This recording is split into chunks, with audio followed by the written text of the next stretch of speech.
Colin, how are you doing today? I'm good, Harry. How are you? I'm doing well. I think this is my first remote recording session for those watching our beautiful faces on YouTube. They'll see a different background for me today. So excited to have Andrew on today. Thanks so much for having me on, guys. I appreciate it. I'm excited to be your first remote. Yeah. I mean, typically Harry's got all these lovely drawings from his children behind him. So today we got a This Nice. is headboard. true. Yeah, I got a lot of those that my kids ask me to hang up in the office, and I keep telling them, yeah, and then I just like covertly put them in the recycling when they're not looking. Uh, Yeah, well, awesome. Well, let's go into your bio, Andrew, and get the people to know you. So quickly, Andrew is the founder and solo GP of Irreverent. Did I get that right? It's that V in the middle, you know. You got it right. Irreverent. I always joke. The two jokes I always make are irreverent is IRRVRNT. Is hopefully with fun too. Maybe I could afford some more vowels. got it. And the other one is if I can't raise fun too, the New York Post back cover will be, irreverent is now irrelevant, or something like that. So Uh, Nice. So you've spent about a decade plus in digital marketing, including founding Within, where you spent about 1 billion on Google and Facebook for brands like Nike, Intuit, Goop, Rothy's, and more. That's a lot of money. And after a successful exit in 2018, you transitioned to early stage venture. And it sounds like you did some angel investing in there. But Irreverent, from what you've told me, is a $10 million early stage fund with a strong focus on AdTech, Ecomm Enablement, vertical SaaS, and marketplaces. And you invest 3 to 500K into relentless founders with strong founder market fit, building in large and growing markets. Sounds like a recipe for success. yeah, I hope so. Awesome. Well, I so feel like that last sentence is great. It's like relentless founders. It would look great on the end of the slide deck, right? Yeah, definitely including some of that in the Fun Two pitch deck. It's hard to know who or what will be successful, right? So the goal is, especially at the early stages, really to invest in great founders, in building in great markets, and can you tell if they're a 10 out of 10 or an 8 out of 10 or 2 out of 10 on the founder side? Like the goal is to invest in those 8, 9s, and 10s out of 10s. Hopefully they're all 10s out of 10s, but it's hard to know after, especially nowadays. Few Zoom calls, a few weeks of getting to know them. I think that's why I've really sharpened the thesis and focus to kind of those core areas instead of coming in, kind of cold into a new market as you might need to with the generalist fund.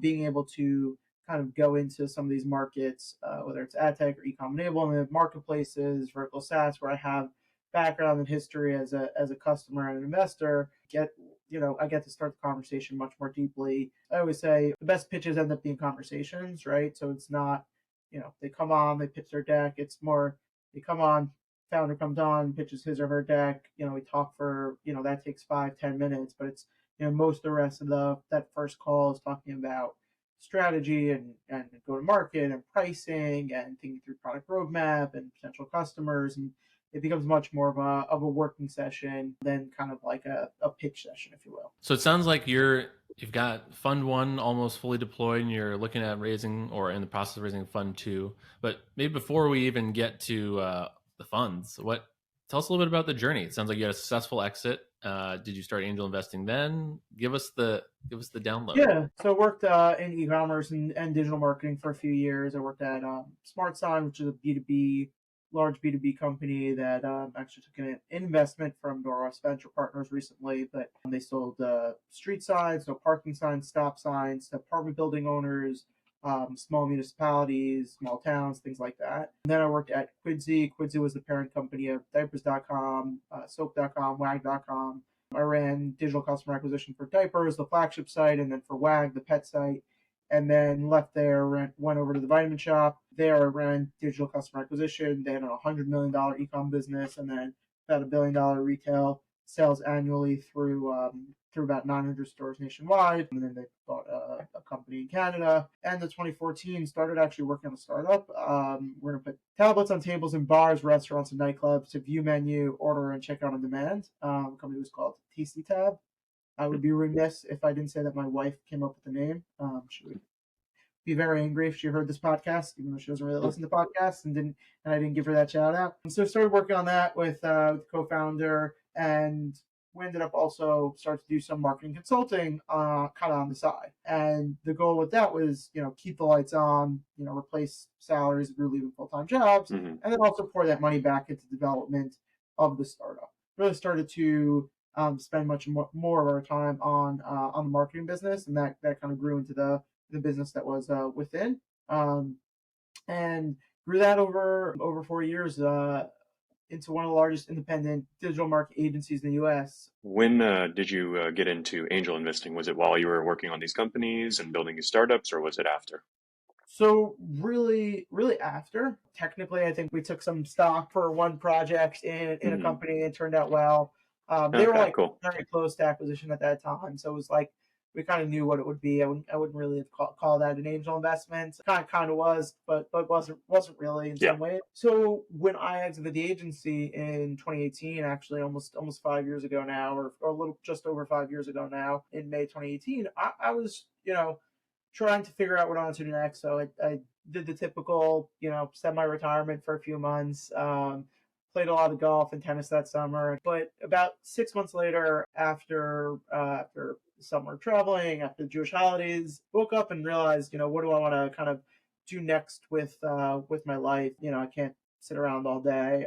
As fun as it is, looking back at the agency, I was like, what did I really enjoy? What did I not enjoy as much? And realized, I really loved working with those early stage teams, those founders and Hmm. founders. In addition to that, I did, kind of the classic 100 coffee meetings with just people in my network, friends, family, things like that. Want to learn about different businesses and kind of and different things, and really recognized, hey, like this early stage startup thing, it's really fun, like in some ways even earlier than some of the companies that we tended to work with. And so started to just spend time in the space, and spent about 5 6 months in the space. Met a few companies that I was really excited about. Started Hmm. making investments as an angel investor. I really kind of dove headfirst to the space, and then started going to a lot of events also. Just to Hmm. meet people. I would go to one or two events a week in the city. Whether there was a pitch event, whether there was a networking event, and just meet people, and one of the areas that I tried to do, throughout my career, but especially then, was like, was to bring value. I didn't necessarily know as much about startups as other people, but I knew a lot about marketing and go to Yeah. market. And so tried to bring that kind of angle and advice and experience to early stage companies, to whether it was, other investors, whether it was founders, and so start to get more involved in the space. Got it. So what inspired you to go from angel into starting your first fund? Yeah, I think I don't want to say knew from the beginning, but I think I knew, early on, hey, like this is something I could see myself doing for a long time, and in a, more structured capacity. So I kind of in some ways structured my angel investing as a fund in some ways, in terms of how I was evaluating deals, how I was thinking about deal flow, how I was thinking about pacing, and all those things. And so, I kind of always thought I might, especially after about, a year or so. And then towards the beginning of 2021, middle of 2021, I had a few kind of encounters with folks where, I was sharing deal flow with them, other angel investors, and they were kind of investing in the same deals that I was, based on just my diligence. It was like, oh, you're investing in this company, your own capital. Yeah. It's an area and sector that you understand. You talk to and met the founders. Like, I'm throwing in, yeah, I'll meet the founders and talk to them also, but I'm, kind of throwing in on this company because of your investment. And that kind of gave me the confidence to say, hey, I feel comfortable, being the steward of other people's capital. Taking OPM is not something I take lightly. And so started to run that process to say, hey, let me go out, see about raising a fund. You said your first fund, it's 80% deployed. Is Yep, there, and 80% deployed. So I launched the fund in the summer 2021, started investing in the fall, winter, October 2021. So it's been about a year and a half, and that fund will be fully deployed by the end of this year. And so I have 5 6 more investments to make through the end of the year. And then, I've started working on the deck for fund two, and started kind of the process there. you said it's a rolling fund as well. For the listeners out there that don't know what a rolling fund is, they just think venture capitalists have funds. What is a rolling fund? Sure. So fund one is a rolling fund. It's kind of the crawl, walk, run strategy. Angel invested for about 2.5 years. Have the rolling fund. The next fund will be a more traditional fund model that listeners might be a little bit more familiar with. A rolling fund is actually this really original concept. Angel is kind of, I don't know if they completely came up with it, but really revolutionized.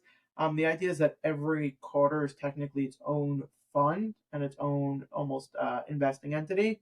But if an LP, a limited partner, is investing into multiple quarters of the fund, they're still cross collateralized across those funds. So that structure allows, I think the real innovation there was this idea that like you could kind of just get going, right? So for Yeah. me, when I first started, I was like, okay, I think I can go out, raise a roughly $5-6 million fund. Go out and raise that, see what happens. But the rolling fund lets you kind of just get started and get going. So I started raising the fund in summer 2021. Didn't end up actually meeting my anchor investor, Apple Holdings, until end of October, early November of 2021. So they came in actually in the middle of the fund. The fund had already started. So often with a traditional fund, you'll have first close, and you might have a second close, maybe even a third close. So it does allow you a little bit of time to get, Yeah. kind of going and meet people and still have the ability to add investors. It's a lot stricter on some of that. I met a large LP in mid 2022 who joined for a few quarters. And, that's something that would be, if you had a traditional fund model and you met them in the middle of the fund, it would be like, great to meet you. Like, let's stay in touch and like hope Yeah. that things align, and versus trying to get them in kind of right away and getting them exposure right away and cementing that relationship. So I should probably know this because I'm an LP, I think, in one or two rolling funds, or I've done this before. But so when you invest, as an LP in these rolling funds, is it like now I get the returns of the whole fund, or is it sort of if you invested in 5 companies and one of them was a hit, and then I invest in the next quarter, do I not get, the returns from those first 5, or how does it work like logistically?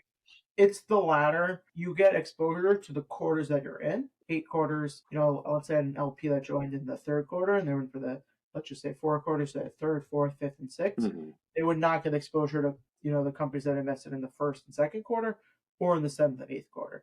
It gets a little complicated because it's often you're not investing exactly the amount that you raise and deploying. So sometimes there's rollover to the next quarter, but Yeah. generally that's the kind of the way it works, is that you get exposure to the quarters that you have invested in. But it sounds like as the GP for yourself, with your first fund, it sounds like it gave you more flexibility. You can meet, like a good anchor, or, meet a good LP a little later, mid in the process. So would you do it the same way? I always said that I would do it the same way. That I'm very happy with how it worked out. Fortunate, and yeah, I mean the rolling fund gave me that ability to kind of just go out and start doing it. I'm someone who likes to learn by doing, who likes to just kind of get going. And so, you can plan, and planning's important, and going out and raising. If you're an emerging manager looking to kind of get going on fund one, getting going and getting that track record going and starting the process while still being able to kind of, always be fundraising and get LPs into the fund, I think it's great. The goal with Fund Two is to transition to a traditional fund model. I think it's a little better for LPs. I think it's a little better for GPs in terms of some of the kind of stability. Although I do have friends, colleagues that are kind of on this rolling fund train, and they just kind of continue doing the rolling fund. It works for them. It makes sense for LPs. It gives both sides the flexibility that they want, and so that's a bonus. So as you transition to go to fund 2, and the fundraising environment is hard in general, both for startups and I imagine for emerging managers too, what are you learning from that process right now? Environment and macro landscape is always something that's going on in the background. There are good times and bad times. I think the fundraising environment now for managers is a 2 out of 10, and it's definitely giving me a lot of empathy for founders. I think there's still can't be used as an excuse. There's still folks funding emerging managers. There's still folks funding funding funds, and so you kind of have to run your process. And for founders raising capital, it's about coming up with that list of 50 to 100 funds that are fit for you in terms of sector and stage and geo, and finding ways into them, whether they accept cold inbound like I do, or whether they require a warm intro like some funds, honing the pitch, and getting it really refined, to talk about the, kind of the strong points in terms of traction and why now, why that the team is the right team, getting in front of the right people, while continuing to, grow and improve, hopefully, whether it's on the product side, whether it's on the revenue and traction side, and run your process and get in front of as many people as possible that are a fit for you. For me, it's the same thing. Make up that list of 50 to 100 fund of funds, family offices, whatever the case is, just rich individual investors who are looking to deploy into funds, and make sure that I find a way to get in front of them and make sure that the pitch and the narrative are compelling. That's really all you can do. Yeah, tactically, Andrew, where are you finding these potential LPs for your fund? Are you going on Crunchbase or looking up, who's an LP in whatever fund, or like how are you finding these people tactically? Yeah, all of those ways. I think Crunchbase, I think PitchBook's a great place. There's some, family office reports that are out there to find these lists. There's definitely, for folks within kind of the ecosystem, there's sharing of, kind of LP lists and referrals also. There's definitely funds that I've done the same thing, met Yeah, folks who are or not a fit for my fund. And, once they make a decision there, whether it's in or out, hey, are you looking for other funds to deploy into? Or, hey, it doesn't seem like you want to invest in, this category. Here's someone who invests in, a lot of other categories that might be a fit. yeah, So that happens too, similar to how it does with founders, right? I share decks and forward decks and get decks forwarded all the time from yeah. folks who do deals or pass on the deals and evaluate them. Has there been one channel for you that's been most successful or a home run or, like intros from other folks, running funds, for example, it might be a good one, right? Because it's sort of that warm intro. Is there one where it's like, wow, I've gotten 3 LPs from this channel and they're all great. I got to do more of this if I could. Yeah, I mean, for Fund One, it was mostly like uh, my network or my network plus one, right? Folks I knew or folks I knew who referred me to folks that they were pretty close with.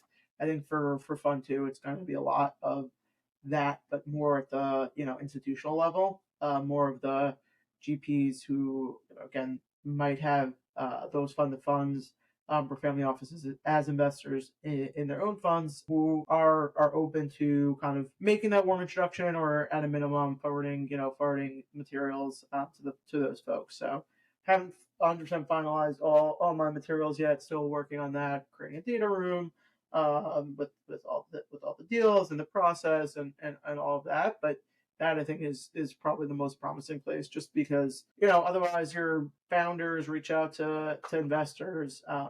Unless you have a very specific fit, warm introductions are always helpful. I'm an expert in a few different areas, and I can spot people that are experts or potential experts building in those spaces, Yeah.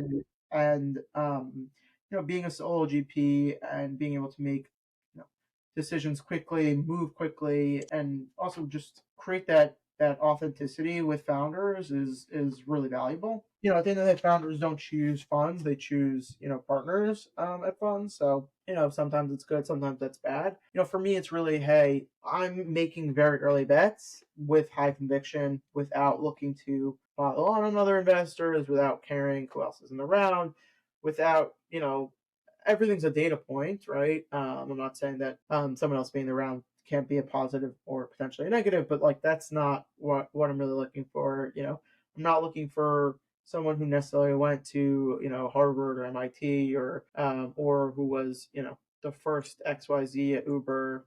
I'm not looking for those signals. I'm typically over indexed on first time founders who have a strong founder market fit, who have been in and around the industry for a while, who kind of have seen and experienced the problem they're solving firsthand, have a differentiated approach, but also at the same time have, in a lot of ways, that industry expertise and network, so that they know, the first 5 customers that they want to bring on. They know the CTO that they want to hire, who's the head of engineering at a company that's a little bit later stage, but doing things differently. And that person also wants out. And, So that's kind of the way I approach it is, hey, like that's where I'm going and where I'm going to fish and find founders. And if that resonates with you, great. And if it doesn't as an investor, that's totally fine too. Last question that I have for you before we move to trending Twitter threads and get your hot takes is the economics of, sort of being an emerging fund manager. We featured a thread on last week's episode where we talked to, it was basically kind of grouping buckets, VCs and investors into different buckets. And, you've got the really well-off ones, right, that have houses all over. But,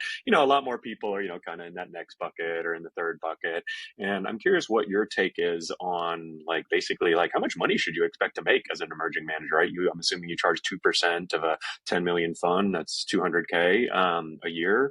So there's some money. Maybe you've got some help, and then obviously, potential carry in the future. Like, if this is your job, like, how do you think about like the actual, like when you're an angel, you usually have something else that pays the bills, but this is now how you pay the bills. Like, A few things. So for me, all right, I hit me. also yeah, I'll hit you. So one, I'm also fractional CMO at Twillery. Twillery is a men's clothing company. Okay, cool. So I do that that's about like 15% of my time. I've known the team there for a really long time, and long story, but all good things, and they're awesome and incredible. And go check it out, So a couple Twillery.com. bucks from there. Yeah.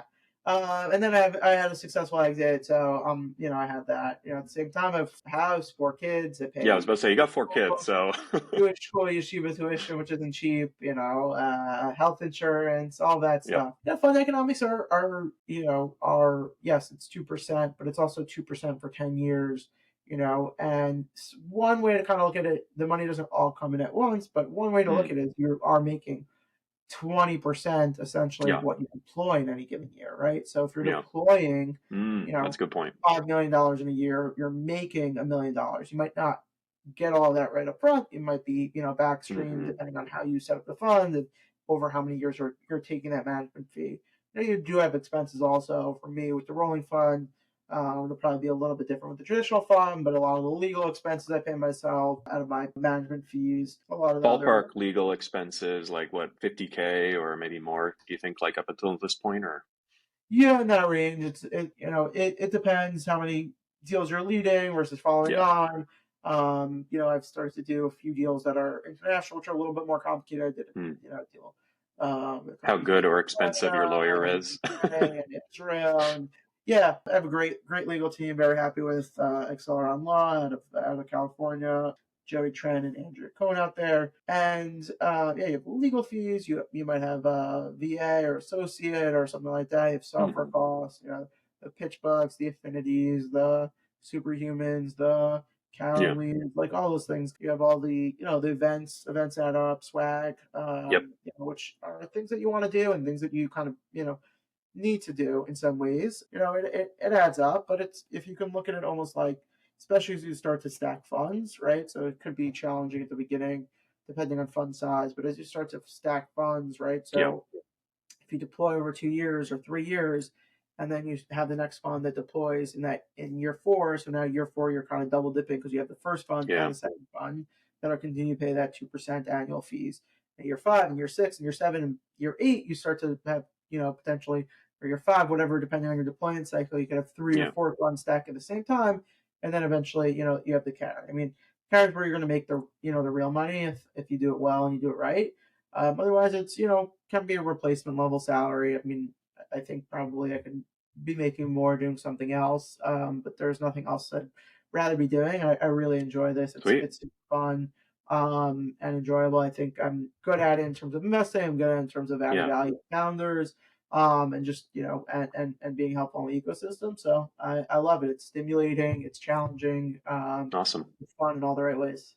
Yeah, no, I think you're selling me for sure. So I don't know if I'll go down this path, but if I do, you may be one of the first people I call. So I really appreciate you, kind of sharing all the info generally, but tactical and details. So I think it's helpful. Yeah. I've had a lot of conversations with a term I kind of coined called like emerging LPs, folks who are starting to invest either into funds, emerging angels, into directly into companies. So I've had a lot of conversations over the past few years about people who are trying, either to make the transition into venture or trying to just get exposure to venture directly as an asset class or through funds, and just had that conversation with folks around like economics, how things work, and what the right path is. Like I've had folks who are like, "Oh, I want to invest in a fund," and I'm like, "What are you trying to accomplish?" And they're like, Yeah. "Well, you could invest, but it sounds like it'd be much better just investing deal by Hmm. deal in SPVs because that you're really looking for the learning and the connection directly to founders, and that's available here, but it's much more available through SPVs or invest directly as an angel or whatever the case might be." Very cool. All right. Well, now the fun part. We'll roll. I know you're active on Twitter, so you should like this. You probably have maybe even seen some of these threads and some of these people we're going to feature. We'll now we don't have Colin slowing us down either, so we'll be able to roll through maybe even up to three little trending Twitter threads that we found in the past few weeks. So the first one I put up on the screen for those watching live, and I'll read it. It's from Alex Ishkol 2048.vc. Always make a great deck, always. Even more so true in a tough market like this one. Sloppy deck equals likely an immediate pass. What do you think, Andrew? Agree, disagree? Yeah, I've two examples of that where I totally agree. I'm in the process of helping a company that I invested in go out to raise money, and they are, one of the big things that we're working on is I'm setting up in the process of wireframing a deck for them, and one of the big things is sales, right? Yeah, Founders need to be great at sales. They need to sell investors, they need to sell potential employees, and they need to sell customers. And part of being a good salesperson is that narrative and storytelling. And I see Ahmad's comment on design versus storytelling. I totally agree. Like, you know, you might not be the best at, beautifully designing things, but you could tell your story, very succinctly and very well with charts and graphs and bullet points. It doesn't need to be, the most beautiful in terms of design. I have another company where one of the biggest areas that I'm trying to help them on also is on the design side in terms of encouraging them to bring on a designer, because part of what they do is in the ads ecosystem is creating ads. And so yeah, there's a corollary there to, well, if you can't make a good demo, what's the yeah, actual version going to look like? And so, I was able to, going back to one of your earlier questions, I had the conviction to say, like, the design part, important, valuable, I think fixable. They didn't really have that yet, and I think that's why other funds may have passed on it. I think yeah. it's a solvable problem by bringing in the right, the right support. So yeah, I generally agree here. Yeah, Ahmad's comment, he says, depends on what you mean by great. If you mean thoughtful and conveys a good story, then I agree. If you mean it looks beautiful and well designed, then I disagree. Think that would be a waste of time in general. And I think that was kind of the key. I think that I like is that, it doesn't necessarily have to be pretty and beautiful. That's not what makes a good deck. It's more like, hey, it could be simple and clean, but if it tells that great story or if it makes the problem clear, then it may Well, be more appealing. I also think it depends what you're doing, right? Like Hmm. if you are in a consumer facing business, like, and your deck is shittily designed, like, it's Yeah. probably going to be a problem. If you're in You like a boring B2B and you're just going to be Yeah, if you're on doing, boring B2B and what yeah, you really do is really about, the under the hood analytics, like, make sure the data that you're showcasing, the charts are really, powerful and yeah. impactful and highlight the right thing because, there's a corollary to what you're selling. Yeah, for sure. Yeah, I just got a deck recently, and it was like a pretty terrible deck. It's like one of the worst decks I've ever seen. But I was like, wow, this company is B2B, and they've got like this super legit list of investor, And I was like, okay, I think like I didn't know, I didn't even know them that well, but I was like, all right, I'm guessing that they just are like so legit, they don't even really need a deck. So it was sort of funny to see Right. that. Yeah. Go to what is it? Berkshire's website. All right, next one. We'll do maybe we'll end on this one. Adam Draper, he says, people overcomplicate early stage venture capital. Just invest in great people doing important things. So we've talked a lot about all the different strategies and all that. Is it that simple, or what do you think? Sure. I think the great people and important things is like, you could spend hours and hours discussing that, meme. I do think moats are important, right? So I think for me, how you define great and how you define important, kind of are those are million or billion dollar words right Yeah, there. But yeah, I just thought this tweet was funny, right? Because it's like all I like probably a lot of VCs are like offended by this, like, wow, don't simplify my job like this. And actually, let's see, Adam Draper, he's managing director at Boost VC, pretty good one.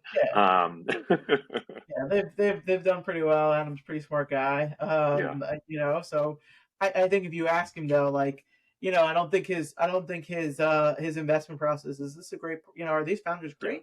Is this important? Cool, here's a check. I don't think it's as simple as that, right? Their diligence process isn't two yeah. questions long. So I yeah. think I like this comment from Dan Gray here. He says that's fair if you're an angel writing a few checks a year, but beyond that, especially when you're investing other people's money, it's worth doing a bit more due diligence. And I think that is one of the big differences. Like I have a little mini fund that I'm deploying right now, 500K. And when I went from angel checks to kind of my mini fund, it definitely is like, whoa, I've got other people's money. Like I'm not going to change everything I'm doing, but it is kind of like that step up, like, to the next level. I actually had like I think at the end of last year, I was slowing down from the Hmm. fund perspective in terms of just number of deals I was doing, and like kind of getting caught in like a little maybe analysis paralysis on some things. And like, at the end of the day, you're not going to see a company that's a 10 out of 10 on every single Yeah. thing, where it's like, let's just back the truck up and put it all in there. If you do send Otherwise, the company would already exist and be worth billions of dollars, right? exactly. So there's always a reason. There's always at least one, if not 10 Yeah. reasons to say no to something, right? And so like, we invest in outliers, and that's Hmm. it's a hit driven business to the extreme, and like that is going back to a point I made earlier about always looking at this from kind of even when I was investing as an angel, trying to really look at it, as a VC. Again, going back to that, like, you know, the goal here is not 3xing and 5xing. It's, does this company have the potential to 50, 100x? That's what this whole enterprise is about. Yeah. Outliers. Very, very cool. Well, I think that's a perfect note to end on. If folks want to find you on Twitter or if they want to find you, where should they go? Where can they learn more about Reverend? Yeah, sure. If you're a founder, feel free to submit a deck on irrvrnt.io or irrvrnt.com, irrvrnt.com. On Twitter, follow me at That's the irreverent. first test for founders. Can they actually find your website? And if they can, Yeah, that's the I first mean, I filter. don't know. If you Google Irreverent VC and you spell Irreverent correctly, which very few people can even spell it, even with the vowels, I think I'll show up there too, so it's okay. Um, and then yeah, on Twitter at Irreverent VC, IRRVRNT VC. Trying to get to 10,000 followers by the end of the year. So hopefully this Nice. this Let's make keeps it me. happen. I'm in the 8,200 range or something like that. Okay. It's a vanity metric, but it's a fun Yep. one. I Um, yeah, I don't know if you're an LP, here's my cell phone number. well, Yeah, text or DM us. You'll it's have not to chat with. 24/7 access to Exactly. Andrew. Call me, here's my home address. Yeah, Awesome. just put it back, Andrew. in the mail slot, with cash and your name, and we'll be good. Awesome. Appreciate it. Take care.